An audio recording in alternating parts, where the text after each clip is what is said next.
morning everyone. Today's our topic is about subject. What is the meaning by subject? Subject means nothing but doer of the action. Doer of the action. Subject means nothing but in Telugu we can call karta. అంటే పనిని చేసే ఒక మనిషి. ఓకేనండి, పనిని చేసే ఒక person మనము సబ్జెక్ట్ అంటే ఉంటాము. దాన్ని ఇంగ్లీష్లో డూయర్ ఆఫ్ ద యాక్షన్ అంటారు.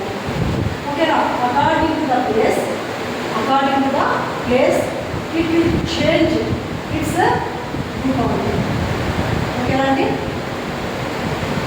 ఈ సబ్జెక్ట్ని మనము ఫస్ట్ ప్లేస్లో అంటే సెంటెన్స్లో ఫస్ట్ ప్లేస్లో తీసుకున్నామంటే ఐ అని తీసుకుంటాము. I eat a mango. అదే సబ్జెక్టు మళ్ళీ ఆబ్జెక్ట్ ప్లేస్లోకి వచ్చిందంటే అది మీ అని మారిపోతుంది. సబ్జెక్ట్లో ప్లేస్లో ఉన్న ఐనే ఆబ్జెక్ట్ ప్లేస్లోకి వచ్చిన తర్వాత మీ లాగా చేంజ్ అయిపోతుంది. For example, he gives pen to me. ఓకేనా, తర్వాత they called me, they invited me. అంటే మనము ఇదే సబ్జెక్ట్ని ఐ అనే సబ్జెక్ట్ని ఆబ్జెక్ట్లో తీసుకున్నప్పుడు దాని రూపాన్ని మీగా మార్చుకుంటుంది. అడ్జెక్టివ్గా మార్చుకున్నటువంటి details more about the noun pronoun అని అంటారండి. అడ్జెక్టివ్ యొక్క డెఫినేషన్ వచ్చేసి adjective tells more about the noun pronoun అని అంటారు. దాన్ని ఎప్పుడైతే ఈ ఐ అడ్జెక్టివ్ ప్లేస్లో వచ్చిందంటే అక్కడ మైగా మారిపోతుంది. నెక్స్ట్ పొజిటివ్ అంటే పొజిటివ్ అంటే ఏంటండి, నా యొక్క, నాది, మాది, మనది, వారిది అని ఇలా చూడండి. ఈ pen, who is this pen? It's mine, ఇది నాది. Who is this house? This is ours, మాది. ఈ పెన్ ఏమిటి? Who is this pen? This is yours, అంటే ఇది మీది. His, who is the dog? That is his dog. His అంటే మిడిల్లో వచ్చేస్తుంది, హీజ్ అనేది పొజిటివ్ని తెలియజేస్తుంది. హర్స్. ఓకేనా, who is that book? That is hers. ఓకేనా, kids.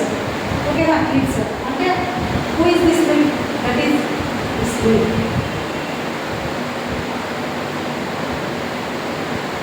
Who are those? Those are grapes. Who is this pillow? This is Rani's pillow. అర్థమైంది దానండి, అంటే నా యొక్క, నీ యొక్క, వారి యొక్క, దాని యొక్క. ఓకేనా, రాణి యొక్క, తర్వాత మన యొక్క అని మనము చెప్పుకునే సందర్భాలలో మనం వీటిని యూజ్ చేస్తాము. దీనిని పొజిటివ్ అని అంటారండి. ఓకేనా, రిఫ్లెక్సివ్ అంటే I can do my work my self. నా పని నేనే చేసుకోగలరు. రిఫ్లెక్షన్ మీన్స్ నథింగ్ బట్ ఇప్పుడు మనం అద్దంలో చూసుకుంటే ఆ ప్రతిబింబం మనకే కనిపిస్తుంది కదండి. ఓకేనా, అంటే ఆ విధంగా అది నా పని నేనే చేసుకుంటా, వాళ్ళ పని వాళ్ళే చేసుకుంటారు, అతని పని అతనే చేసుకుంటాడు. ఓకేనా, దాని పని అదే చేసుకుంటుంది అని ఇలాంటి చెప్పే సందర్భాల్లో ఈ రిఫ్లెక్స్ని యూజ్ చేస్తామండి. తర్వాత ఇక్కడ చూడండి, I do my work my self. We do our work our self అంటే మనకే ప్రతిబింబం కనిపిస్తుంది అన్నమాట. అంటే మన మనకే రిఫ్లెక్ట్ అవుతుంది. ఓకేనా, ask him to do his work himself. Ask her to do her work herself.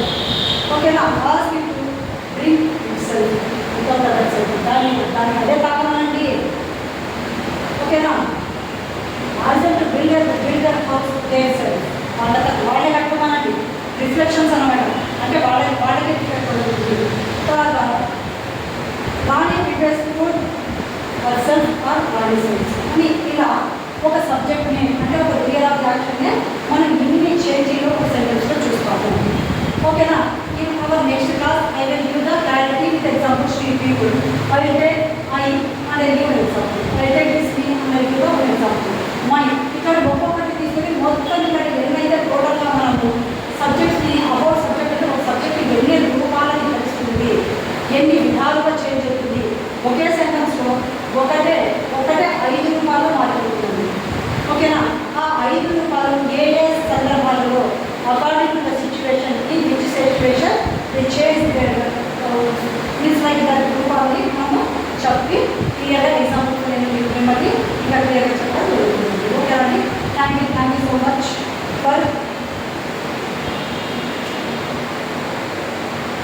watching my video.